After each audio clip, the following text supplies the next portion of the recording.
Do you know that feeling when you're passing the street and you suddenly feel such an incredible smell that you merely want to stop and enjoy it? Or when you hear this ta-da-ta-ta-ta sound and you suddenly want a big fat double cheeseburger from McDonald's? Welcome to Sensory Marketing. In this video, I will explain to you what it is and how big brands are using this into their favor to grow their sales. On the example of Balenciaga brand.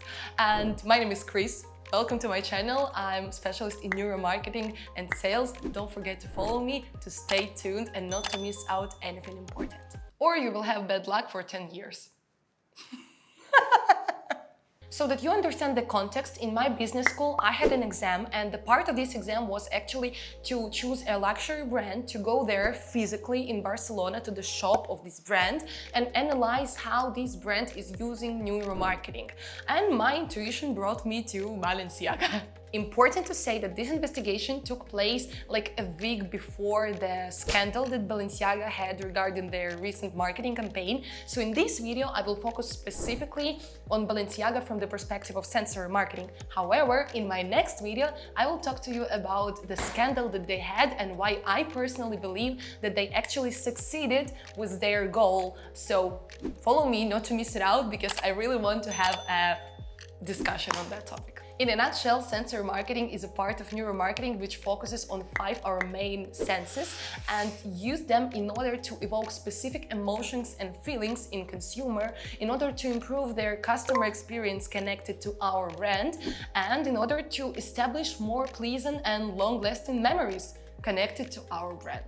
Those 5 senses are sight, smell, taste, hearing, and touching. Depending on your niche and your brand positioning, like what are your values, which idea you want to convey to your customers, and your marketing goals, you can use these senses in different ways. For instance, if you have a restaurant, smell, taste, and sight would be the most important for you. So let's dive into it. To begin with, sense of smell. By the way, 75% of our emotions are produced by smell. In general, if you think about it, smell is so important for us. Like for me personally, for instance, I can stand if a person has, I don't know, let's say annoying voice. But if a person smells bad, no comments. So the least you can do is ensure that your product smells okay. But if you want to go further and to use sense of smell into your advantage, you should make the smell to be not just okay, but to make it so pleasant so the people want to keep smelling and smelling and smelling it. You know what I mean? Like this perfume. Choose a specific fragrance for your brand. There are even places where you can participate in this process, in the process of creation of such a smell, and then take care that this smell coincides with your niche, with your brand positioning, with your values, etc. And just stick to it. It's called scent marketing. Coming back to Balenciaga, as soon as I entered the shop, the first thing that grabbed my attention was smell, because it was so amazing. I would describe it as strong, independent, non-gender smell, you know? I think it's perfect for Balenciaga actually. They obtain a specific scent that they put into dispensers, and this scent is the same all over the shops of Balenciaga all over the world. They use the sense of smell, which seems to have nothing to do with the brand of clothes. They still use it into their advantage to establish a stronger link with their customers. The second one is sense of sight. Also the one which is directly connected to the brain, like the previous one. And in my opinion, it's the most important one. Even if we don't talk about marketing or sales, when we meet a person, we either like the person or we don't. And it affects significantly on how our further communication will go, right? Even though people desperately try to say that the most important is what is inside the person, which I also believe and I agree with that. However, if on the first sight you don't like the person, you already make your first judgment, and this judgment is negative. So imagine if this happens to your brand. People see your product and they don't like it. They go to your website and it looks messy with annoying colors. People won't give you the second chance, you know? They would just leave and find a substitution for your product, which looks nice and attractive. Your logo, colors, pictures that you post to your social media, lights in your physical shop, everything has to have a meaning. Let's consider Balenciaga. Just to remind you, in this video, I'm talking about the Balenciaga, which is located in Barcelona, and I focus on the whole brand rather than on some specific product. First of all, bright white lights. It makes it so easy to see the product.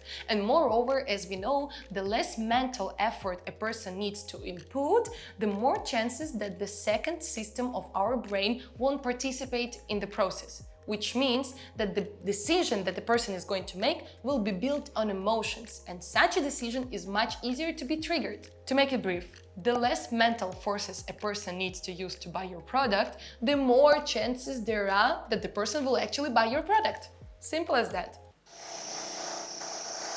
No.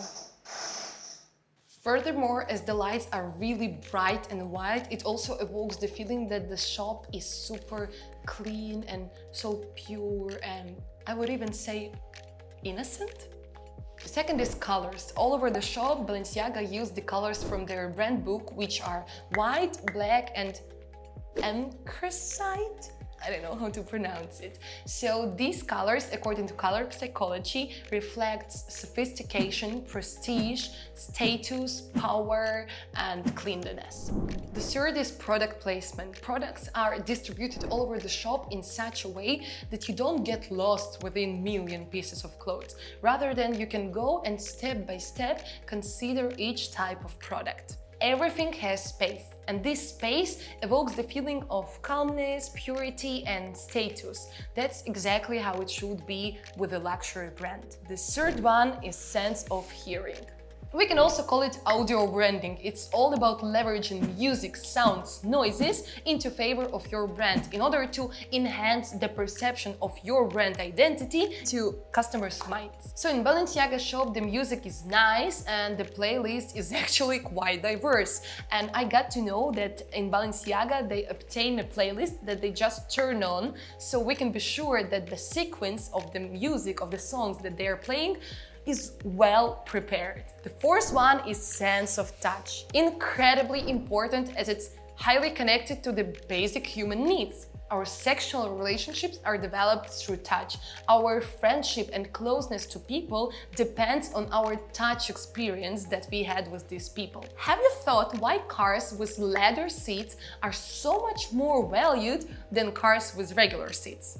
Of course, because of the touch experience that we have in these cars. So in Balenciaga, materials reflect its revolution, independence, power, style. However, they remain minimalistic, which helps to keep the focus on products rather than on shops. And I also believe that minimalistic style is something that is awesome for luxury brands because it gives the sense of calmness and status. First of all, matte metal shelves. They're so smooth and cold, they're so pleasant to be touched, and also, since the lights are located right above the shelves kind of reflect this light, so the total focus is on product. It looks amazing, I really loved it. Second of all, carpet. It eliminates any kind of noise that might appear in the shop, and you can even hear the silence that there is in the shop, which I personally also believe is awesome for the luxury brand. No feeling of mass market where the people are screaming, talking. Everything is calm, everything is silent. It also enhances the sense of touch because you kinda feel, even though you're in shoes, you kinda feel how you can step on this carpet like if you were at your house, you know, being barefoot. It's so pleasant. You should try it. Leather chairs. Here, the same situation as with leather seats in the car. However, we also should consider that Balenciaga really focuses a lot on shoes. So in order to try on the shoes, people need to sit somewhere, and when they can sit and also experience that the chair is really leather and soft.